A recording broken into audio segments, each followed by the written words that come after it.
Hey everyone, welcome to the Art of War. Today, things look a little bit different. Yep. So you're here, Calum. Yep. I'm finally on. You're our newest member. Welcome to the Art of War podcast. Yep. And yeah, I'm sorry it's not like as big a welcome as I'd like to give because there appears to be one missing. Yeah. A certain individual who's usually in this seat. It's gone. Yeah. Nick Spence unfortunately was not able to make it in tonight. Yeah, so it will just be us two entertaining you today. Yep. So do bear with us. Yeah. It'll be a fun one at least. All right, so I guess today we wanted to talk about the lore was one of the main things we wanted to talk about. So recently Tales of Mysteria got revealed and everyone made a YouTube video within 5 minutes. Yeah, exactly. So I guess this would be kind of our take on it. I think we talked about it a little bit last episode. But we kind of want to talk more about, not necessarily about like what we expect to see, but kind of what we want to see. Yeah. So, kind of what are your kind of expectations or like, and what you'd like to see from the new set? So, like lore-wise. what I'd really like to see is, I think Tales of Aria has like a really cool opportunity because in the lore it's kind of like this mystical realm. It's like separated from Wraith. They got these protectors. It's almost like time warped. Yeah. And I think it'd be really cool to see like an interaction occur with another region from like, Wraith. You're going to have to help me out here because you're the one that has read the lore, and I look at the cards, right? Yeah. But there's like a barrier around Aria, right? That's like preventing people from like crossing in and out. I don't remember the specifics, but there's almost like like a magical barrier or force field. Yeah, cool. That you can't like Hogwarts. Almost like Hogwarts actually. Yeah. And so we had like a quick conversation before the podcast about kind of what we'd like to see, and like one of the main things that I wanted to see was I wanted to see the regions of Wraith be more interactive with each other. Yeah, for sure. So like for the regions you've got Mysteria, Savage Lands, the Pits, Metrics, Volcor, Solana, Demon Astray. I think that's it. And Metrics with the Pits. And Metrics, yeah. So there are a couple that kind of interact with each other. Like the Metrics and the Pits are kind of like one place. Yeah. But they're like two halves of a coin, right? Yeah. And then Solana are like two halves of like a spiritual coin. Where like one is like light and godly side and the other is like dark and demons and devils, right? But a lot of the other regions we don't really see much interaction. Like, for example, like Metrics to me seems like really far removed from Solana and the Savage Lands and Volcor, right? They're like this technological powerhouse that I feel like if it really existed, like let's say Wraith is a real place and these places that interact, then if I was Solana or if I was Volcor, then I would feel very threatened by a place that has like these kind of inventions. Like they literally have guns. Yeah, so, they got these mass technological inventions, right? Yeah, like I would like to see like the one region's response to the other. For sure. I think because like the most interaction from what I remember from the lore book is like almost like the Savage Lands and Solana, where it's just like the brutes kind of got mad that they were going near there. Yeah. So why were the Solanians, I think that's what they're called, going to the Savage Lands? Because that was happening in Welcome to Wraith. Yeah. Right? So, forgive me if I'm wrong, but from what I remember, it was the it was kind of framed from Dorinthia's story as a retaliation to the brutes. Okay. So they were kind of like attacking camps that were almost on the outskirts of the Savage Lands because people were getting worried that these beasts were coming into like almost like the farmland and almost like the outer rural areas of Solana, the expansion, and the brutes were not too happy with that, so they kind of came out and attacked all of the settlements and camps, and so that was kind of the interaction of the warriors trying to defend the residents of Solana. I could imagine like in Dunedin we've got what's it called? Like the prickly bush that just grows everywhere. Oh, gorse. Gorse. We got gorse in Dunedin and it grows everywhere. You literally have to burn it to stop it from spreading, right? Yeah. and it's really prickly. It's a very unpleasant bush. You don't want to sit on it. Yeah. And it is like a big thing. Like throughout all of Central Otago, you burn gorseback. It was originally introduced here like as to be used as fencing. But I kind of like think that Savage Lands is kind of like a big gorse bush, right? Yeah. That it would like expand because it's just like nature, right? Yeah. It's like a unkept trees nature, and stuff. So I think it would like kind of grow. So maybe like could cause conflict with some of the other regions. So say if it was encroaching on Solanian farmland or something. So I think that would be like something really cool to explore. Yeah, to dive in more. Probably won't happen in like Tales of Aria because it's not Aria, but I kind of want them to do more stuff with that. Yeah, for sure. Right? Like, I want Volcor to invade someone. Yeah, you mentioned that before. They're like, Volcor has been shown to be this like militaristic nation. You know, they're like the Fire Nation. Yeah, the Fire Nation, right? Exactly, right. Everything was fine until the Fire Nation attacked. Yeah. You know, they need to go and attack someone. Like, I think LSS has done a really good job at like setting up the background. Yeah, like setting up all these places, but they feel a bit disconnected. Yeah. And I want the story to actually happen. Yeah. So I think they've done a decent job with like Demon Mastery versus Solana in Monarch, where it felt like these two sides are really against each other and at war with each other. Yeah. And I feel like it's impactful. Like, obviously, these two nations have like a lot of impact over all of Wraith, but we would like to see how that's felt across the other nations. And that kind of like took, I guess, like the lore and the depth of each region, like up a bit more from like Welcome to Wraith. All we really kind of knew was from the lore book and the characters, and Solana was like, oh, this is just where the warriors are, and Mysteria is just where the ninjas are. And then with Monarch, it's like not quite the case. It's actually the home of specific talents and like talents and ideas and ideals and whatnot. Yeah. So like Solana is no longer the place of the warriors. It's the place of light. Yeah. I think the talents like really sell that, like, because it's very easy to say, well, warriors come from Solana, but you know, warriors also come from Volcor. Yeah. As we're seeing on like card art and stuff. But now you go, Solana is the home of light and spiritual gods and stuff, and Demon Mastery is not the home of Runeblades, it's the home of necromancers and zombies and all dark magic. Dark magic's right, yeah. But you know, and we know some of the other ones are a bit more obvious, like obviously Metrix is the home of mechanologists, because they literally can't exist anywhere else. Yeah. So far as we've seen, but you know, I want to see more kind of interspersion. The two, right? Like between two. I think one that I also quite like to see is between the pits and Metrix, almost like a civil war. Because it feels like it's almost like two sides of the same coin, except one side, like the other side of Metrix, like this sprawling, almost like utopia of technological invention and everything, and then like the pits are like these. The actual reality of like the side effects that Metrix causes. Yeah. Because Metrix is like, to me, it looks like kind of a futuristic kind of capitalist mirror of kind of almost our own world. Yeah. But obviously on like a fantasy lens, right? Yeah, where we like have somewhat steampunk massive aesthetic corporations. And like their archeo tech and stuff. Yeah. But then also you have the people that don't fall into the niches that rise above, and instead they quite literally fall to the bottom of the pits.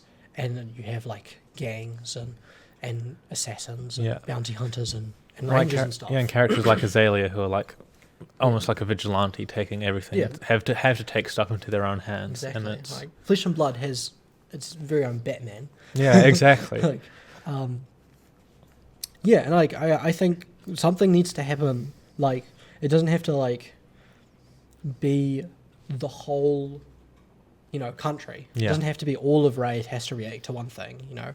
I don't think it should just be like one bad guy, but I want like some region to do something, and there are already plenty of things that a lot of the regions do that cause a reaction from another region. Yeah. Right? So Metrix's technological advancement could cause Solana to be like, oi, can you stop that? Yeah. You know, our light gods aren't too pleased with all of your guns.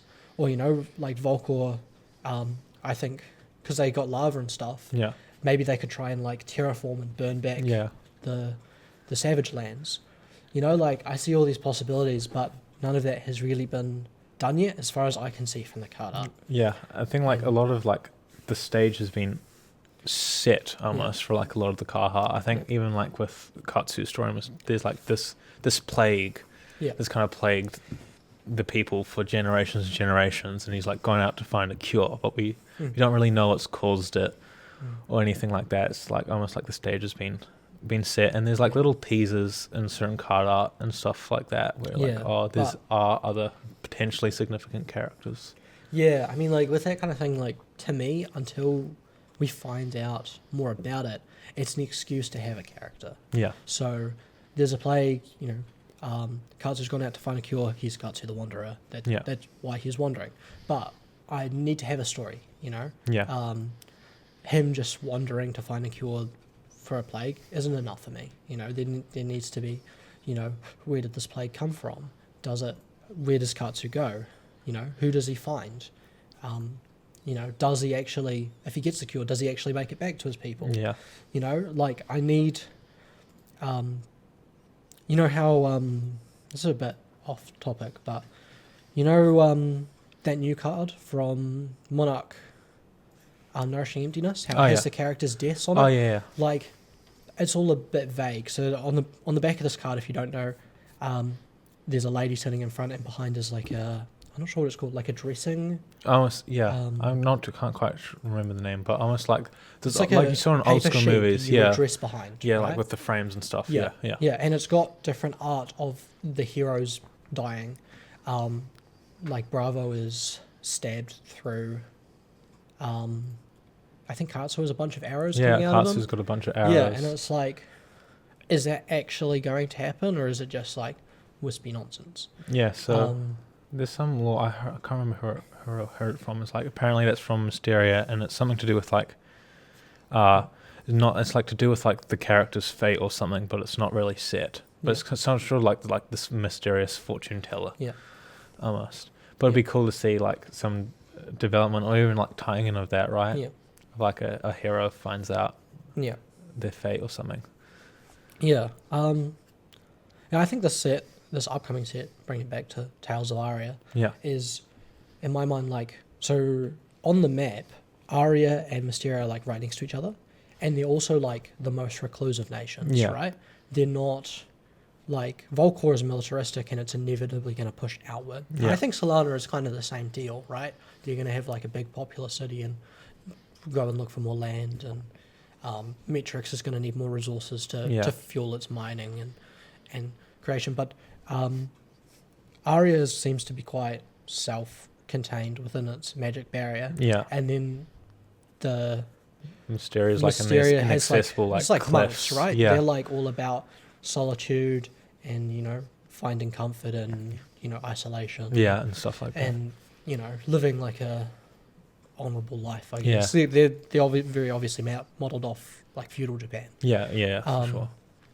So, but I would like to see either for some reason they go outward or somebody else pushes inward. You know, something needs to upset this balance for there to be a story. Yeah.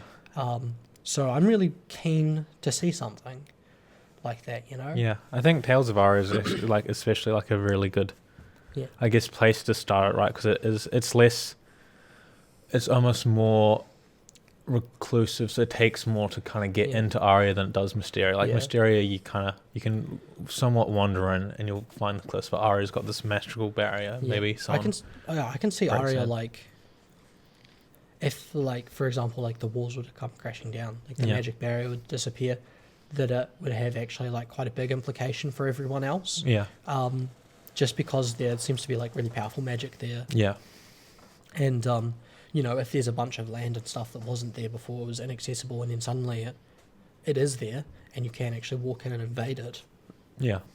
I can see it being quite tempting for, you know, Volcor or something else, or maybe to awaken something, or, you know, I think there's a lot of storytelling potential there, but we just have to see it. Yeah, and especially seeing like the character art and stuff like that. Like some of the Guardians, like the Mangle card, you got like these really like well armored, heavy protectors of Aria. Like they're really, really geared up, and then you get Bravo, who's like the main guy, and he's a guy who has a hammer and sings, and is he's like a big to carnivals, right? Yeah, he's a ghost of carnivals. He's like, they're all like super happy-go-lucky. Yeah. But then you look at the other cards and the other guardians, like it's almost like deathly serious. It's right? like deathly serious to actually, keep like crushing each other's bones. To like stuff. keep that like almost happiness. Yeah, that seclusion alive. Because kind of think that's where they're going. You know, like, there's that majestic from Crucible of War that has modes when you hit someone. Coax Commotion. Coax of Commotion, yeah. right? And they're talking about like celebration before war, right? Yeah.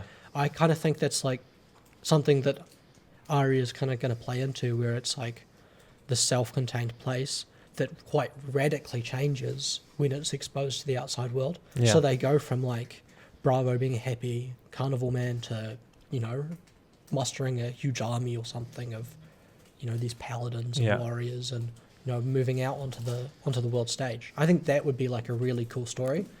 You know, maybe they go and invade Mysteria. Yeah. You know, and you know, like we see in Spinal Crush, you know, a ninja's back is being broken over a guardian's knee, and you know, maybe that's foreshadowing that Mysteria is going to move into. Right, it's either like Mysteria. I mean, it's like either artistic representation of Spinal Crush is the last thing a ninja wants to see, but also, as we've seen, like in a lot of the artwork, it does reference lore and stuff like that. I think it's very intentional because they are geographically right next to each other. Yeah, and it makes like it's good sense. It makes good sense because the card is backbreaking for a ninja, right? Yeah. But I don't think they would put something like that into the game if it wasn't meant to happen lore-wise, right? Yeah. So this is kind of I hope they do this for the next set. What I don't want to see, and I really hope they don't do this, is just being all Aria. Yeah. You know? Obviously, it's called Tales of Aria, but if they do 4 Aria heroes and they're all having a happy time in Aria, and nothing really that exciting is happening, then it's going to be a bit. What's the point of the set? Yeah. You know, Aria's a cool place and all, but give us something. You know? I mean, I feel like even with like Tales of Aria, it has like this. It almost has like larger potential, right? Because say Aria starts interacting with everyone, all they've ever heard before about Aria are like these tales, these mysterious legends. No one really knows what happens there. Yeah. But I think for sure it's like inter-regional interaction, which I think would lend itself well, assuming that they go with a similar formula to Monarch, where they have 2 talents from 2 different regions. Yeah, and like I don't even think they have to have this combat or conflict straight away. Yeah. I think they could almost like tease it, like say maybe one of the heroes could be a ninja or someone from Mysteria that somehow made it through the barrier and then has come back with Tales of Aria. Yeah. You know, and they kind of tell of what they've learned, and you know, they could be like an explorer. Yeah. Right. I think, or almost like I think that would be such a cool idea. Yeah. You know? Almost like the Ranger of the cover. Like in all of the Aria art before, we haven't actually seen anything vaguely close to Ranger. Like it'd be cool, like if Ranger was like an individual who'd wandered in, and had come out, and maybe like the barrier only accepts like individuals with like good intentions or something. You know, like maybe a ranger is just honest to God hunting a tiger or something that just walks through, and she just happens to follow, and then gets like stuck in this place. You know. I also think, kind of moving away from that, like Tales of Aria also like is quite like past tense. Yeah. So Tales is something that happened before. So maybe it could be across a time span of people that have come and interacted with Aria, or you know, maybe Aria wasn't always this way. Yeah. And maybe it used to be part of the world, and we see that, and then it's going to go. And maybe back to the way it was. Yeah, and maybe there's a reason now why they have all of these massive guardians. Yeah.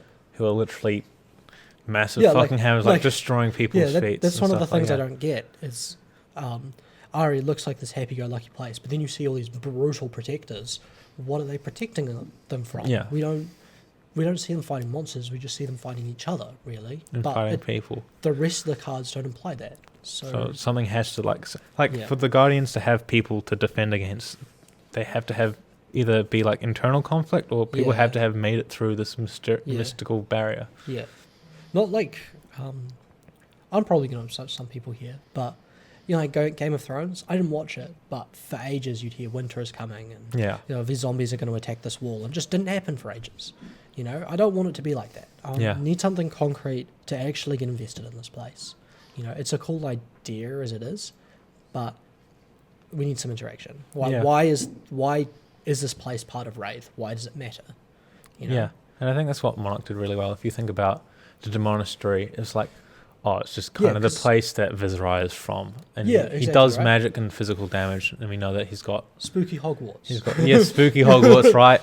Oh, he has a sword and gets to do some magic stuff. And then with Monarch comes out, it's like, no, this is where you go to essentially make pacts with demons, make blood pacts with demons. And we can see quite clearly that the things that they do there will have an effect on the rest of the world, you know? Yeah. If Earethel really does, spill out, then it's going to be really bad for everyone, right? Yeah. Because these demons, and, you know, I think that's kind of what the ally cards sell really well, is that these aren't things to ignore, you know? These are making deals with Lovecraftian horror beings that are, you know, going to mess up your shit if you're not careful, you know? And I feel like in one, Tremor of Earethel almost, hints towards, it does show that it is breaking out of that area. It's not like this self-enclosed space where people get to make pacts with the friendly demons and they all have fun going, oh, my demon's cooler than your demon. Yeah. There's actually more consequences for everyone else. Exactly, right? And, by having this, it justifies everyone else, right? Yeah. Because before it was well, why does Solana have warriors? Because they're a fantasy nation. Yeah. Now it's because the Demonastery have nasty bloody gods that are going to come over and kill you. Yeah. You know, it makes a bit more sense, you know, because the Savage Lands are continually growing outwards, or because Volcor is going to invade us. You know, that's why these foundations are laid, and now we need to kind of see the payoff. It also helps people get invested in their heroes more. Yeah. I've already seen how invested and how dedicated people are to heroes with fairly admittedly still good but fairly surface level stories compared to that of Chain and Prism and Bolton, where they're these really fleshed out characters and we understand their purpose in the area. Dorinthia is Dorinthia came from some ironsmiths, but she turned out to be an awesome Ways Masterman, right, and that's about it. But we have Prism, this library learning about all the magic about Solana and all these heralds and all the gates and how everything ties in. There's way more fleshed out. Exactly, because and it's important to have these represented on the cards, right? Because that's people's primary method of interacting with the game is to the world, the lore is the card art. Yeah. So we need to be able to see these stories play out, right? And I think they do such a good job with the heroes, an amazing job with the heroes. You know, with the specializations, with the young heroes, how we see how they mature into old, and it really, really sells a story of them growing up and moving into a role. Yeah. But now we need to see more regional storytelling. I want those to be fleshed out. Yeah. While continuing to do the really cool stuff with the heroes. I think a great example of the card I just thought of is you compare Lord of Wind and Soul Reaping, the two big specialization. Katsu is it tells you all about him, right? So Katsu's so he's this guy and he can control the wind, right? Yeah. There's him unleashing, but you kind of don't really know why. And then you see Soul Reaping Chain, and you see Ursa, this demon that he's made a pact with, and he's paid back so much that he's able to he's able to command this demon in the background. Chain and Levia mechanics interacting with story is genius. Yeah. The way that you make a dark pact for power and then that can quite literally kill you is genius. You know, it sells the story of what they are so well.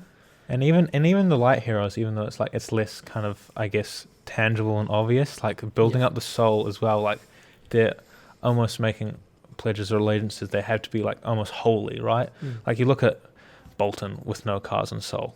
He's doing absolutely nothing to you. He's nothing without his spiritual But power, Bolton loads up his soul, and you see a Lunar Ascension, and he's powering up in the Lunar Ascension card art, and he quite literally goes Super Saiyan. He goes Saiyan, Super right? Saiyan. You start banishing all of these cards from your soul. It's energy exploding everywhere. Yeah, and it's he like charges it all up, and then it comes roaring out. And I think they do such a good job with this type of storytelling. Yeah. I definitely want to see them continue to do that. Going back to like Lord of Wind, like another card game would just show you the Lord of Wind card, and it's like, yeah, it's a really cool piece of artwork. I saw it and I was like, that character's super cool. Yeah. But with Katsu, we don't just see the Lord of Wind. We see the open to the combo. We see him draw his sword on Mugenshi release, and then we see the combo. And I think that's what makes it so special, because you go through the motions of doing this move every time instead of just playing one card. When you play Katsu, you don't just attack once. Yeah. You do this full combo. And like a fighting game. Yeah. You learn to do the different parts, and you play like Katsu. And even in Chain, right? To get Eclipse off, to get Ursa your ally, you're paying this debt, right? You're leaving all your refines or your seeds in your banner zone for a turn, right? You're taking 6 damage, so next turn you can unleash it all. Yeah, and it's like you're summoning all these different chains, making all these different deals with the devil, and then you're using them to gain power. Yeah. Right? And then once you've done this enough, once you've used enough dark magic, you can open the portal to let Ursa, to let Ursa or Blasphemous fit through, right? And I want to see them do this. I've said this a couple times now. I want them to do this with the regions. Yeah. And I think they've done a good job with the talents for the ones we have, but I want to see that continue. Yeah, for sure. So that's my main... Bring this back, because we ramble quite a lot. I want to see this as the main focus for Aria, is storytelling on a regional basis that influences some other nation or has some larger implication, and also phenomenal storytelling through gameplay. Yeah. And they've done a great job of this so far, but I think they have so much potential to do more. Yeah, so for sure. That's 100% what I want to see. Yeah, I would be for sure. So excited if they pulled it off, I mean, now that we're on lore, I guess this will be the lore podcast. Yeah. Now, like, what kind of other nations would you like to see? I really want to see Volcor, I think. I want to see more stuff to do with Volcor, because it hasn't been... It's almost so hidden away, right? You got Kano, he's this great wizard, this prodigy almost, and like all this lava. You got the card Command and Conquer. So it's like this super militaristic nation. You got Kasai, and she's like... We've got spoils of war and stuff. Right. All these roaming bandits and stuff like that. But they just feel... As soon as... It feels like a bomb waiting to explode. It doesn't, like... For me, because they're got like right in the middle and they're lava. They're like the boiling heart of Wraith, And to me, they feel weirdly absent. Like, they're there, but why aren't they doing anything? Yeah. For like what we've seen on the card art and stuff like that, it seems like the potential for everyone to be so terrified of this nation almost seems so high. Like you look at the Command and Conquer, it's this massive command, and you look at the armies and they look tiny, and it's just troves and droves and droves of soldiers. Yeah, I mean, Command and Conquer does such an excellent job of selling that idea, right? Yeah. Where you have one guy with a scroll, with a battle plan on it, overlooking a legion, right? It's like, well, where is that legion going? Yeah. Volcor is a lava and ashy place, right? How are they going to feed all these soldiers? Yeah. Surely they've got to invade somewhere, So I'd like to see them tackle that, I think it would be cool. What I would love to see is what was teased at the end of the first lore book, is the Arcane Rising lore book. Oh. Where's it at the end? It's got like... I don't know if it's a teaser for the lore book or just Arcane Rising, but I'd love more expansion on the talents and stuff from there. Yeah. I feel like the way they set up the game was very like meticulous. Like you reveal Wraith. So Wraith had Solana, Savage Lands, Aria, and Mysteria in it, right? So that was like...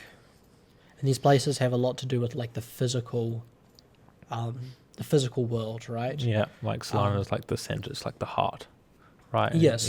Yeah. Solana, in this set, like they didn't really go into like faith and stuff, but they showed like the warrior, right?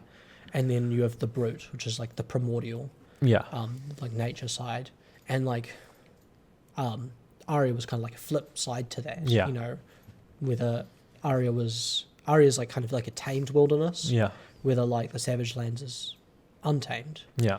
And then Mysteria as well is also kind of like a counterpoint to Aria, I Yeah. think. And then Arcane Rising is all about the magical, you know, the magical inventions of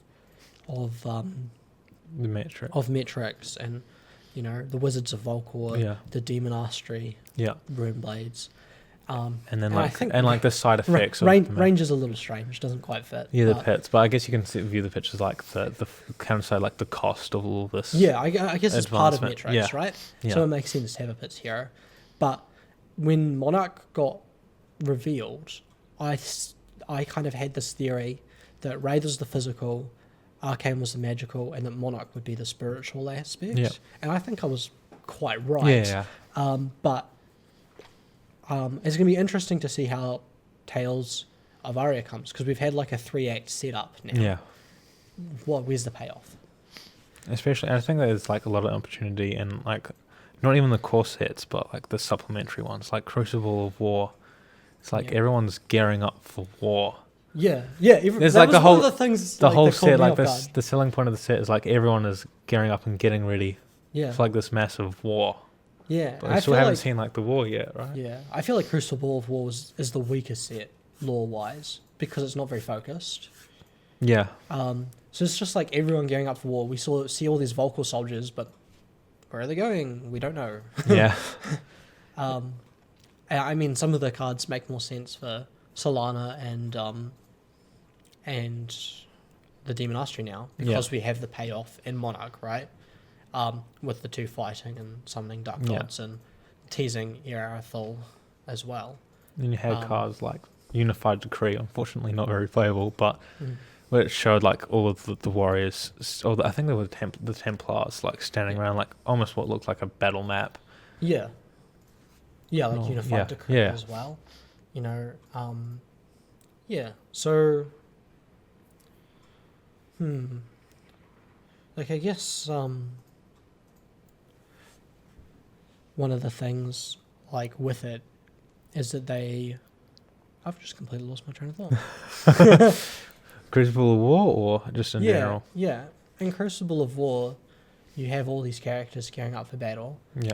But we've only really seen two sides. We've seen Demon Astri and Solana. What are the other characters gearing up for? We need to see that story. I feel like the ninja cards specifically actually were less so gearing up for war, what was kind of teased. A lot of like the Crane Dance, like the Heron's Flight line and the Rushing River line were kind of like actually tied into the other.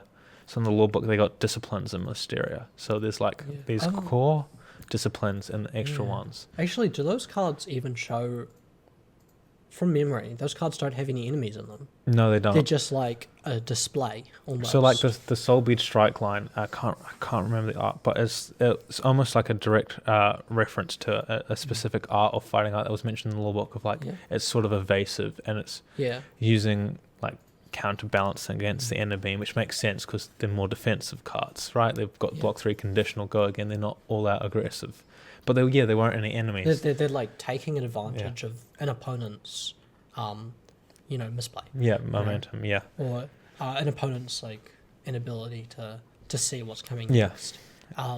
I mean, they definitely weren't gearing up for war. You got Fine Center, and a monk just chilling. Yeah, you know how the you time see of his life. like martial artists practice, and they're like punching the air or something. That's kind of what these cards look like to me. Yeah. Whether the Wraith ones, they're very definitely killing people. Yeah.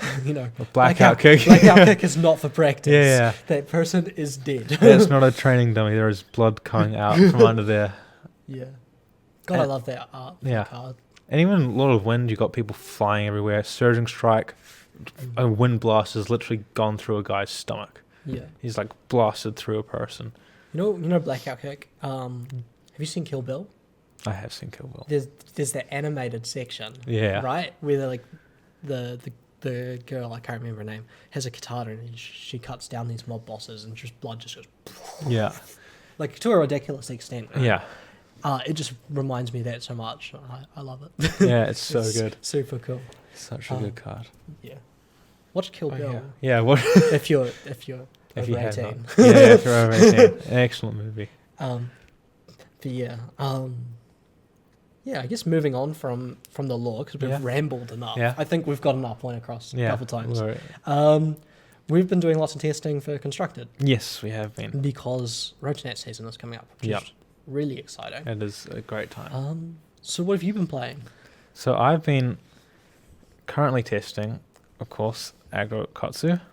I've also got a list with a more mid-range sideboard plan that I can side in.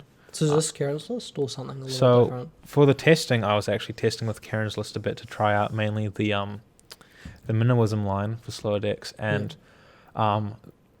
his list, unlike my initial one, featured yellow surging strikes, and that's threat on hits more into chain, because the current game plan is like you've got to race against chain. Yeah. You've got consistent damage output throughout the game. You've got to put them under a bunch of pressure.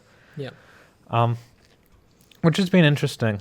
I think chain is a very interesting problem to try and solve, I think. Yeah, I mean, he definitely seems to be the boogeyman of the format. For sure. Because there's just the sheer power level of him just seems really high. Yeah, so there's the racing game plan, which is difficult, right? It's difficult, right?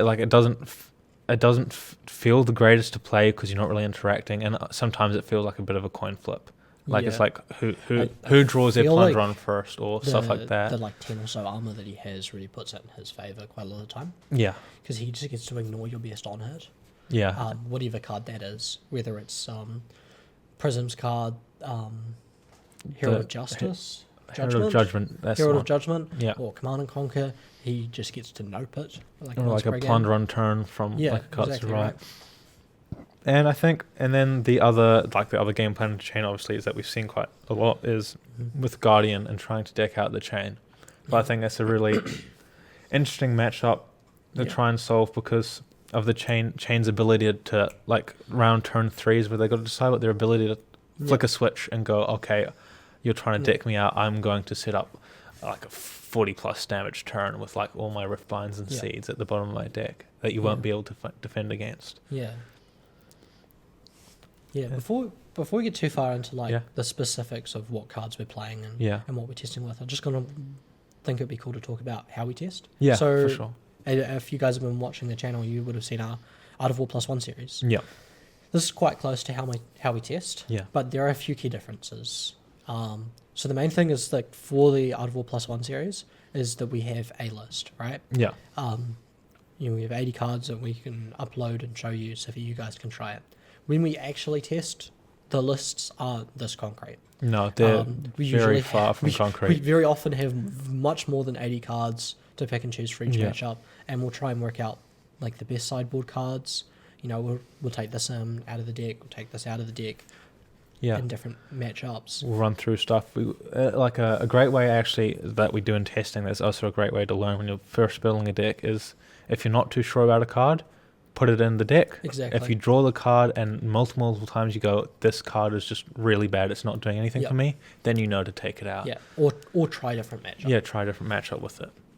Another thing we do is we run decks through gauntlets. Yeah. So we get a deck. So say we might just pick a deck for the day. So this weekend it was Bravo. Yeah.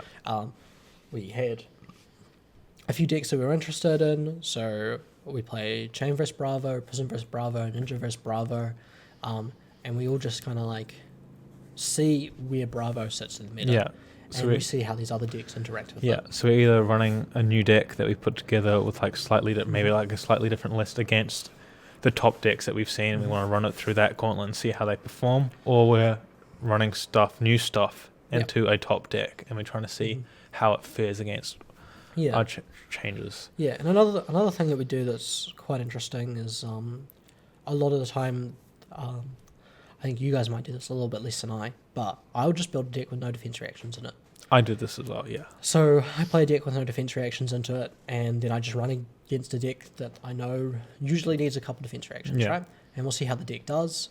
I'll probably lose, oh, I'll need a few more defense interactions. I'll put a couple in, not many, and then we'll play it again.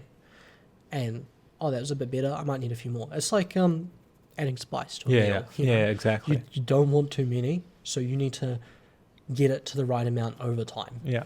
And it's the same with sideboard cards. Just build a main 60-card deck and then run that into stuff. Yeah. And, you'll lose. See what you need. But you'll work out what kind of spice you need to add, right? Like, I think the first Bolton, like, Raiden aggro deck that I put in, 0 defense reactions, no shunts, no socials, nothing. I'm like, this is the plan for this deck is aggro. I want to figure out what cards do that best for me. Yeah. What matchups I definitely man, I wish I had a social here, and which cards aren't helping me at all. That's the exact same, the Bolton deck that I showed on +1 had 0 defense reactions in it because I wasn't worried about that. I wanted to see how the deck ran, how smoothly it ran on 60 cards. And you can kind of see that, and, I kind of find that the less defense reactions you can actually get away with running, the better. I think so. Because defense reactions are a bit of a trap. Yeah, unless it's a core part of your game plan, obviously. But for most decks, they're detract it, right? Most decks, like now, that's not really the case. At least for many of the top decks, like it's not in Chain's game plan currently. Yeah, to be a control deck. Chain shouldn't be running any defense reactions. Yeah. Aside from maybe Shadow Realm in some in some builds or something. Yeah. But like defense reactions slow down what you want to do, or they brick hands. Yeah. So you need them. You want to play them only in matchups where you need them, and you want to be able to play that matchup without defense reactions. Yeah. So you play the game without defense reactions so that you can work out the hands where you need your defense reactions, and then to save those defense reactions for when you actually need them. I think instead of like using a crutch. Yeah, I think much like Armor, if like the defense reactions is like if you're not a dedicated control deck and they're not part of your game plan and you need them silent, I like to view defense reactions a lot like armor pieces where they're not really there as like, oh, this blocks way efficiently. This is like your pivot piece. This is how you gain momentum back. Like Dorinthia has like this sets up this massive turn, right? And she's got her, and then you just go boom, unmovable. Exactly. I'm just going to quickly plug an Art of War +1 that's coming out. We played Dorinthia versus Katsu, where a lot of these concepts are quite relevant. So check that one out. Yeah. But yeah, 100% agree. Like, everyone plays to win. Yeah. But understanding how you win and how you play throughout the entire game to win is really important. You don't want to use your armor reactively if you can help it. Yeah. You want your armor to help you with your game plan. Exactly. I've set up my Crippling Crush turn. I'll use my armor now so that I can progress with my game plan.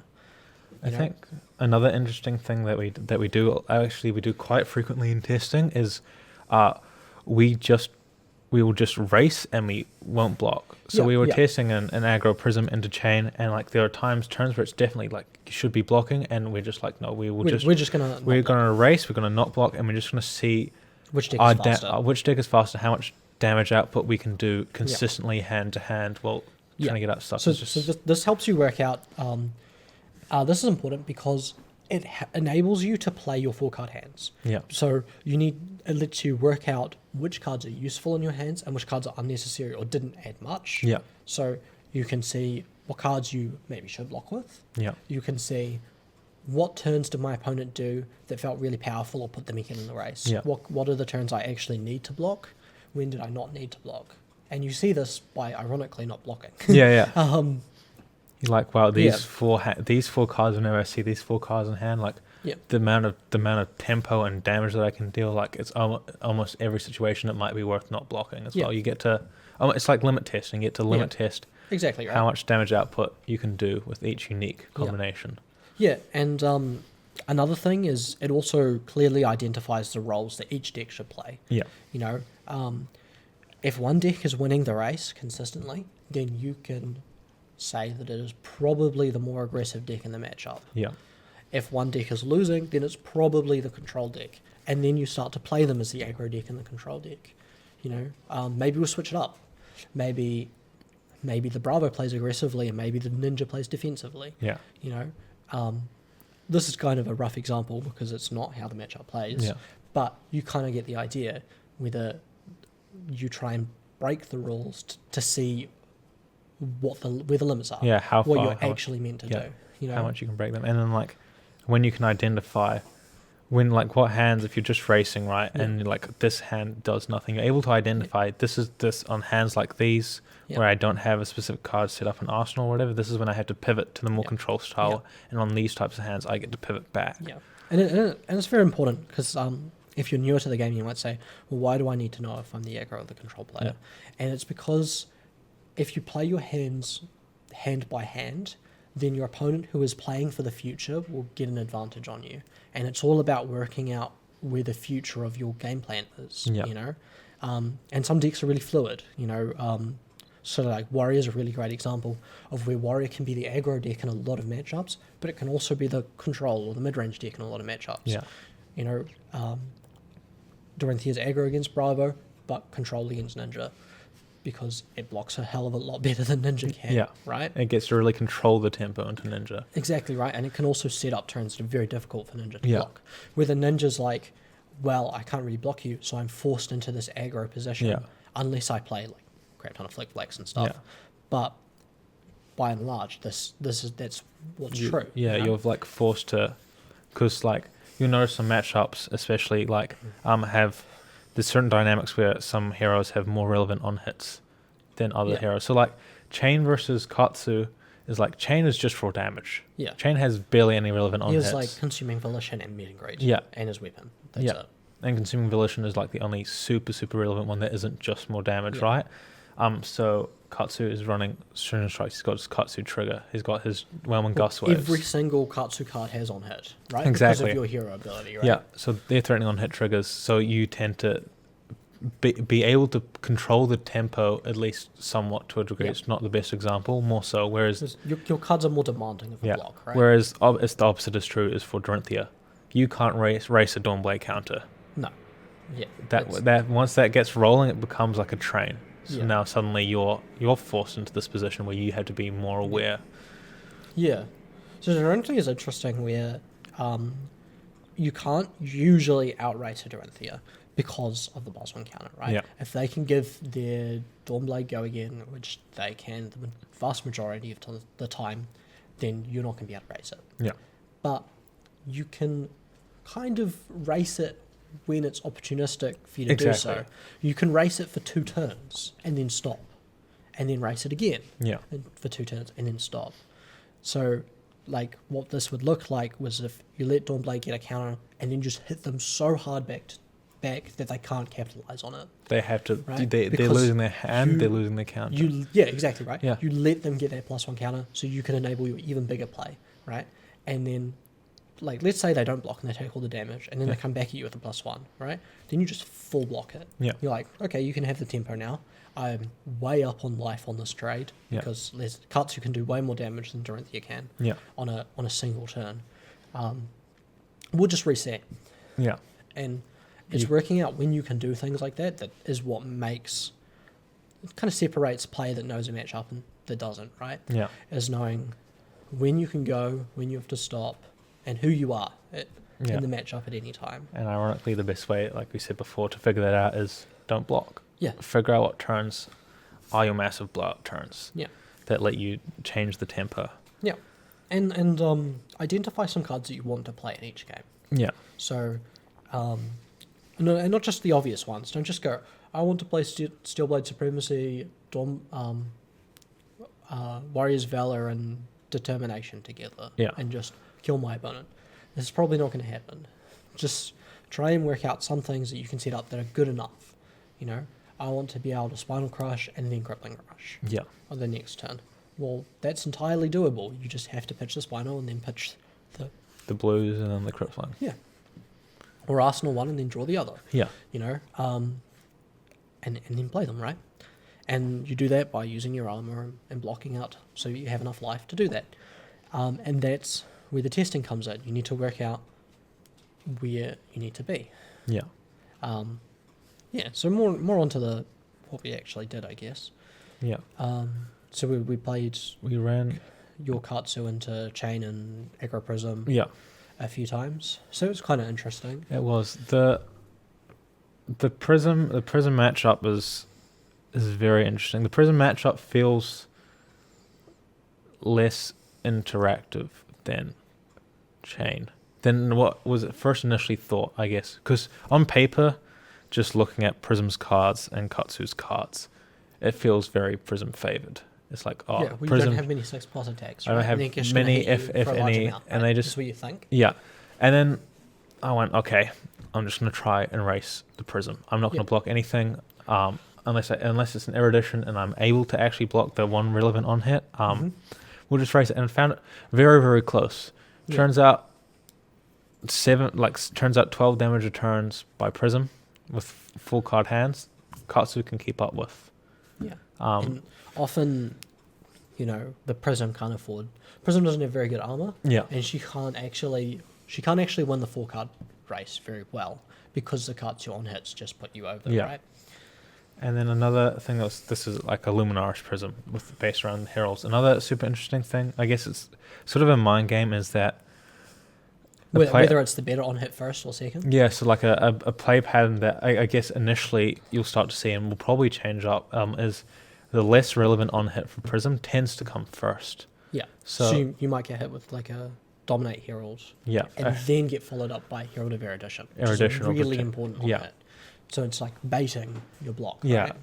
And it's a lot of the time it is just that free damage. It's like the classic go wide Dorinthias which used to run Scars way back in the day. Like that Scar with the Dawnblade. If the Dorinthia plays a Scar and they got a Dawnblade sitting there, it's full free damage. Yeah.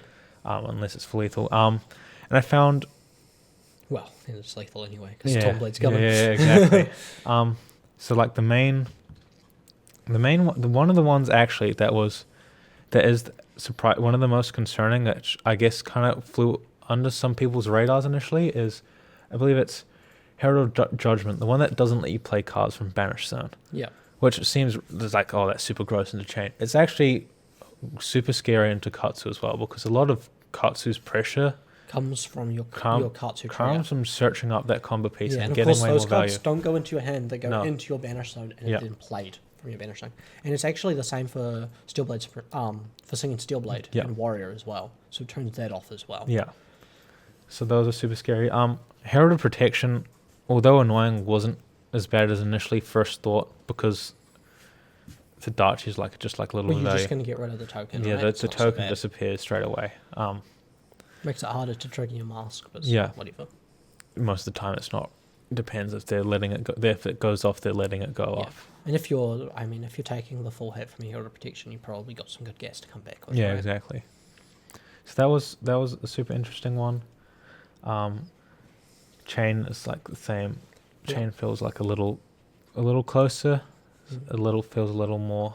So I'm not too sure where I'm at with that, because I personally don't like the idea of having my game plan into a deck be I'm going to race it, like almost purely race it, which is how I've been playing the chain matchup so far, is what I've seen the most as well, because it feels like the control. It feels like a very fair fight, doesn't it? It feels like all of the control, like I've got almost little to no agency. Yeah, it's based on you draw the cards and play them, right? I'm drawing the cards, I'm playing them, I'm arsenaling like a piece or here or there, but very much feels like I drew my Art of War before them, or I arsenaled my Plunder on before they could. Yeah. So trying to find a strategy or a sideboard plan that lets you pivot more easily. I think chain is difficult because chain is the king of pivoting, right? Yeah. It's at once a very fast aggro deck and a very powerful setup deck, because it can just switch and it also has very good armor. So it can play the control side of things until it's ready to go aggro. So it's all three of these decks combined, and it makes it very difficult to deal with in any single way. Yeah. So yeah, I think it's going to be a very interesting problem for people to solve as a chain matchup.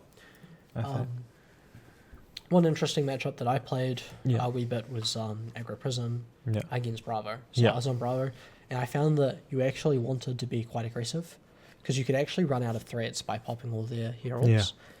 So what I think the way you're meant to play the matchup is that you're meant to pop the heralds somewhat aggressively at the start and then be aggressive back. You want to arsenal your cripplings and your spinals and hit them really hard back. And you want to like try and punish them for playing library, or basically deal as much damage so that when they get library, the game is harder for them. Because you have very few yellows in your deck, so you can't break it. Like just realistically, you're not going to draw 2 yellows.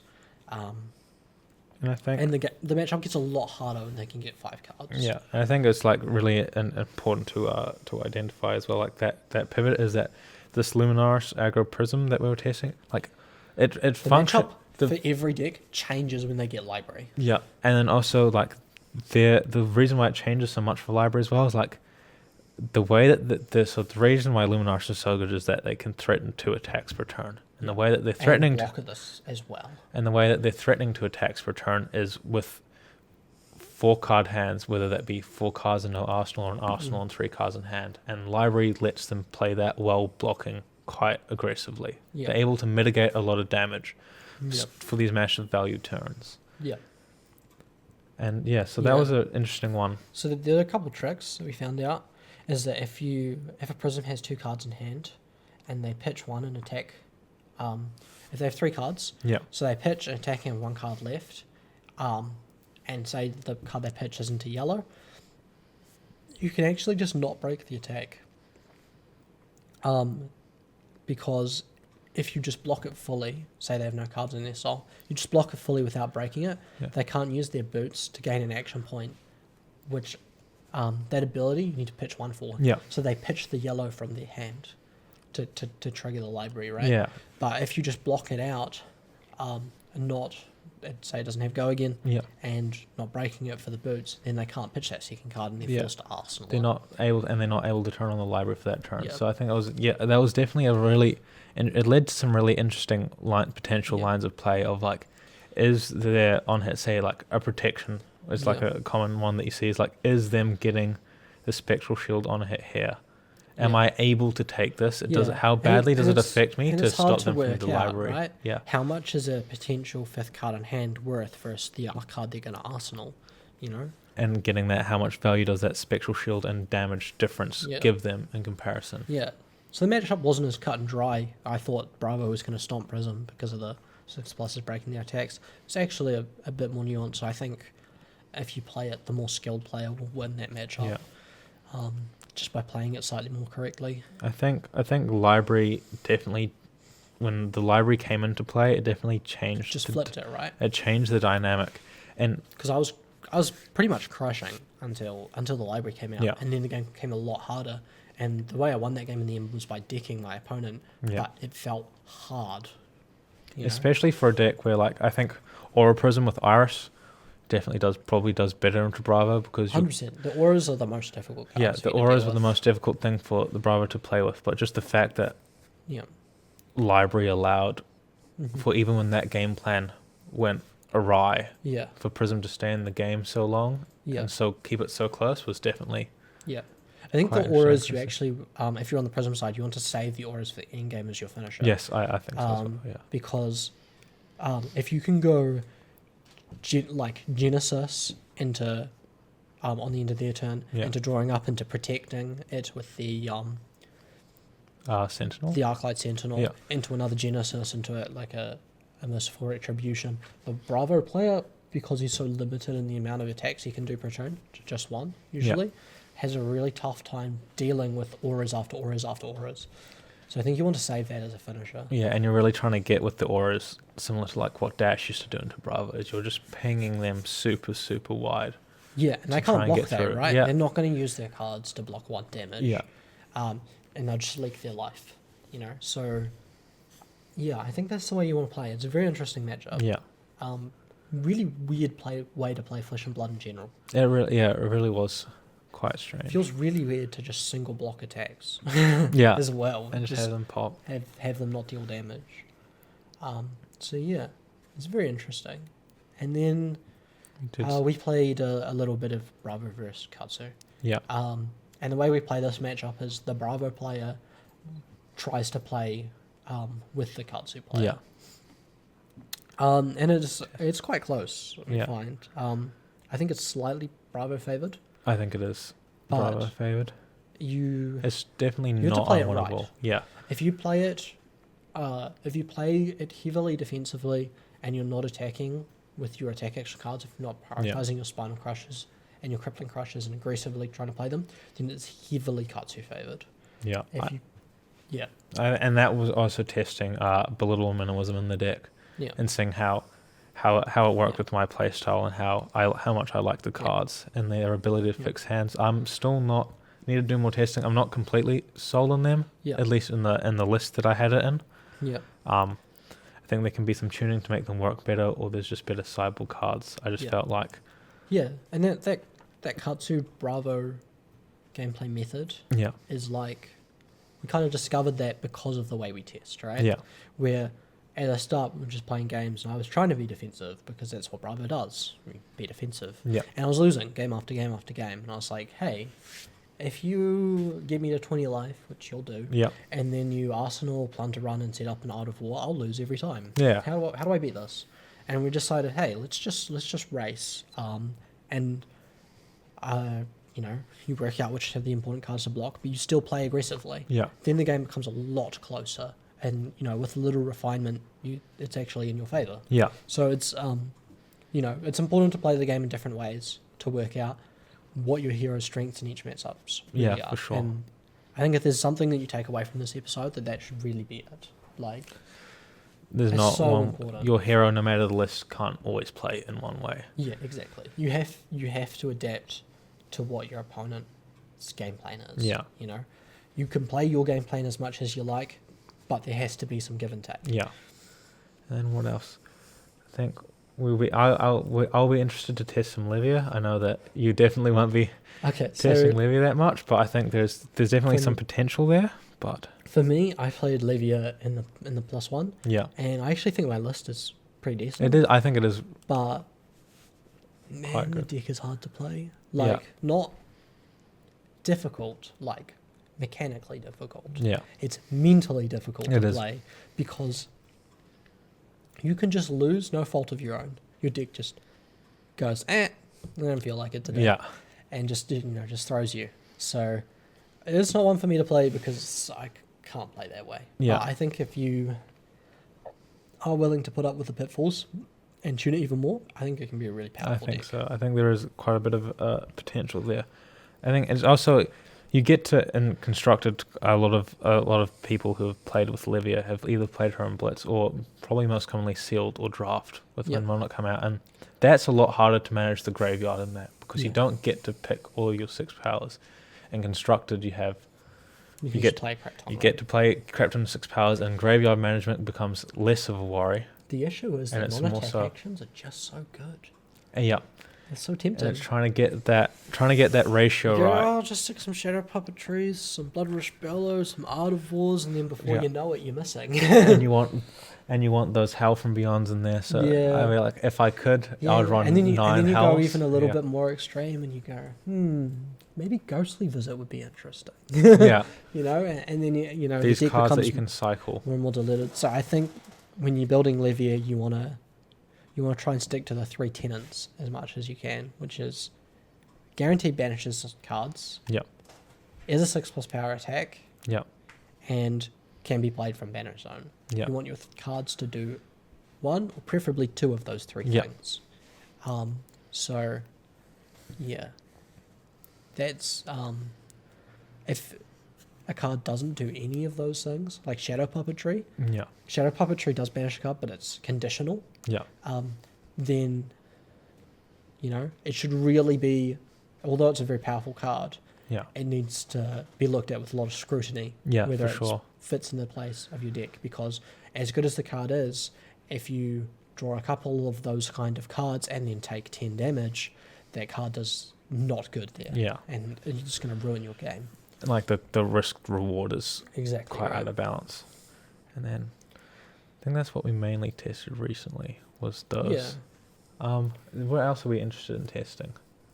I feel like I'm ever hopeful that Liam will test Wizard and Constructed at least a little bit. Yeah, we're gonna get him on Wizard. just to see if there is potentially something there. Probably won't be something there, but there might be. There's always good to look. Yeah. And I don't know, there's whisperings in the distance of a ranger build, the chain silver bullet. Yeah, I feel like it's the ranger build. There's definitely a ranger build that's like a chain and leave a silver bullet, like sleep darts nuts with pumps into there.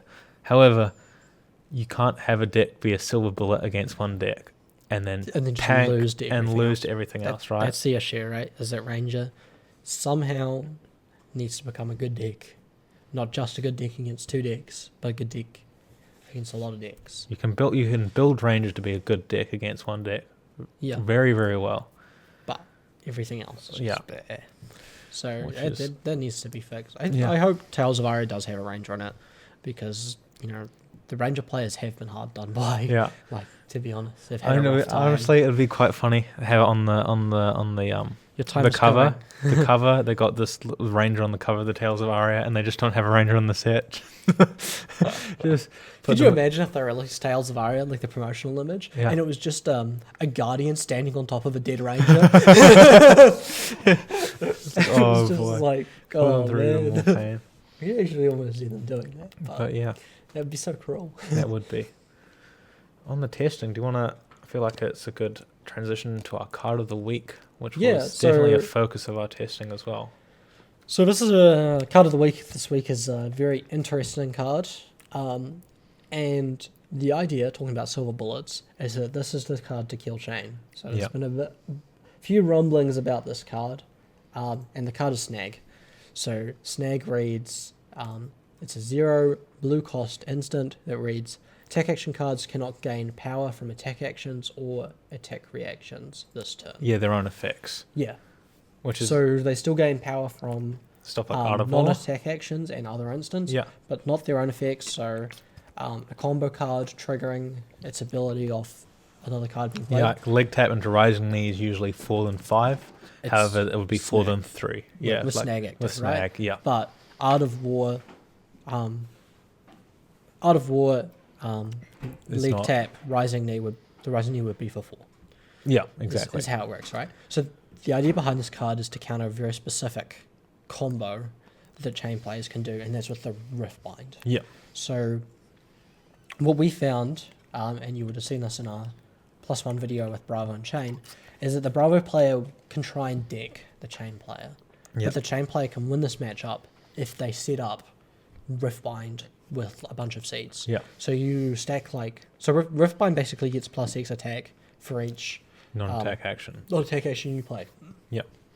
So you have 4 seeds here, and maybe you have a Plunderan or Art of War or something else, and then you have 2 or 3 Riftbinds there. Yeah, and you got an Eclipse as well to finish off if you want. So you just play them, and then you're giving these and Hell from Beyond's a one as well. So you're giving these Riftbinds can go up to 12, 15. If you play multiple of them, it's a lot of damage. Yeah. So this Snag stops the Riftbind getting the +X from the non-attack actions being played. Yeah. Still gets the attack directly from attack actions. So the Howl effect would still gets the Howl buff, but it doesn't get the extra +1. Yeah. So on this turn, Snag can block 10 damage by itself quite easily. Depending on how big it is, even upwards of 20 damage, depending on how many seeds and stuff they're playing. That'd be a bit of a stretch, I think. That'd be a very big turn. But across multiple Riftbinds. Yeah, exactly, right. So because each one of them checks for the previous attack actions. The idea is to play this in a deck that wants to play defensively against Chain. Yeah. So when Bravo, you still have the blockout strategy, but you're looking to Arsenal or Snag at some point to prepare for that Chain. And because if the Chain player doesn't get this big turn off, they need to just have very good turns over the course of the game to win, which is down more to luck than anything else, right? Exactly, yeah. So this is just to put the Chain matchup more in a decking deck's favour. And so I think this card is quite a lot of potential, a lot of kind of silver bullet strategies. Yeah. So I think another one could be like a control Katsu deck. Yeah. We haven't tried this yet, but it's just something I thought of as I fell asleep one night. Yeah. Where you play 3 Snag, you play 9 Flick Flax, 3 Sinks, 3 Fates, and a bunch of combo cards alongside the snag. Yeah. You have Musk of Momentum, Null Rune, whatever, and 2 Ironhide boots, so that you can block Arcane and block with your equipment, so that you actually have a decent amount of armor. Yeah. And then you play 9 Crane Dance. Crane Dance. Yeah. 9 Crane Dance and 3 Fine Centers, so that you can basically stack Fine Centers on top of each other, and then also have snag, and then also just have the ridiculousness that is Flick-Flack. With combo cards, So, and this card, I think this deck will probably beat Chain pretty consistently, and probably be a better deck against other decks than Ranger.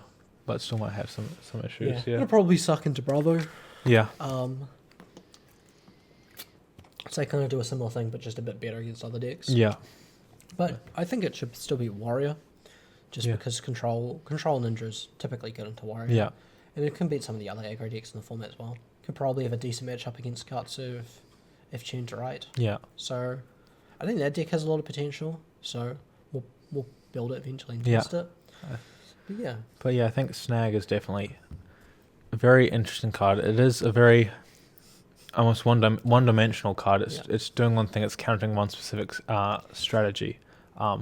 It's important as well. Like, this card is nuts into the setup Riftbind. The card, if there haven't been 4 non-attack actions played before the Riftbind, is strictly worse than a blue block 3. Yeah, exactly. So the card is better as past that threshold. So you've got to think about, if you're thinking of siding in Snag into one of your decks or building around it, are they going to actually try this? Yeah. If they're not, then the Snag is not worth it. Yeah, if the setup is how they are trying to beat you, Snag is 100% worth it. Yeah. Talking a little bit outside of its applications with Chain, this card was a bit of a pet card for me. It was. So back pet when card Crucible, and a spec card. Yeah. Back when Crucible came out, Snag was like $20, and I was like, oh, I mean, this card's kind of bad right now, so people are probably undervaluing it, because I think the card has a lot of potential to be a silver bullet against some strategies in the future. And, I pat myself on the back. Yeah, a bit of a genius. Bit of a genius. Anyway, I traded quite aggressively for a bunch of snags, so I have like 9 of them and a couple foils as well. And, even past the Crucible going up, they only went to like $30 and the foil to like 80. So it wasn't really worth that much anyway.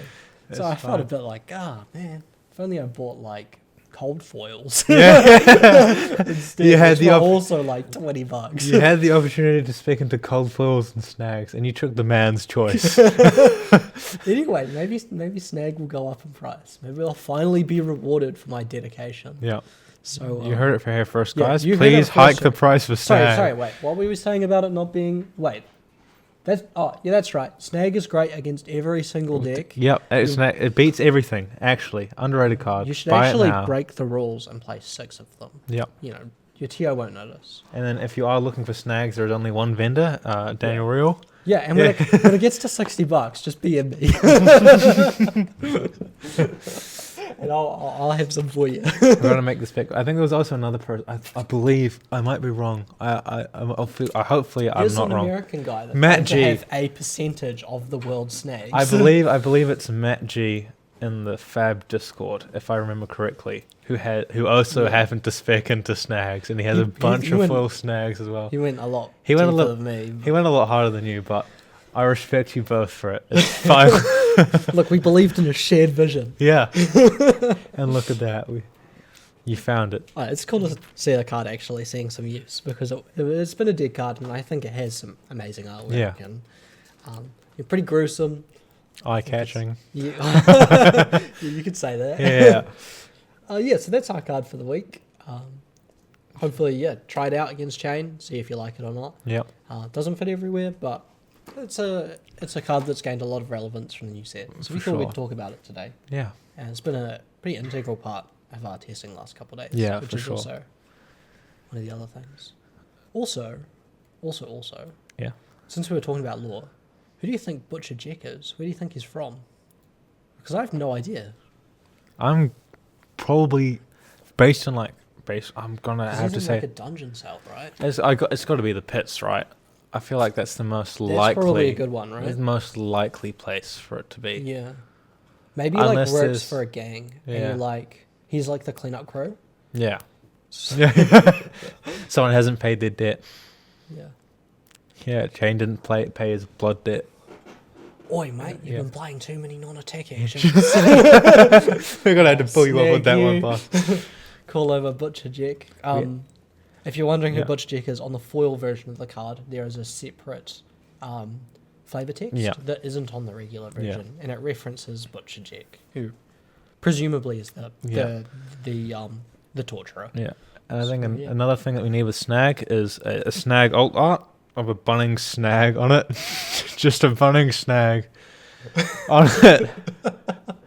With the onions. I don't know if you knew about this, but a while ago, I can't remember. It was either in New Zealand or Australia. There was a thing about the onions having to be put underneath the snag on the white bread because someone had slipped on some onions that had fallen off. So we need to have. So that's what the onions are. The onions essentially act as the anti-attack actions. Where the fuck is this podcast going? Listen, if anyone's out there with some Photoshop talent, please make this card. I'm not even sure what you're on about. All right, guys. I think that's it for our podcast today. Thank you for watching. It's a bit rambly today. Next time we should have Nick back. Yep. So thank you for watching. Make sure to like and subscribe. It'll make Greg happy. Yep. And we'll see you next time. All the best. See you guys. Bye-bye.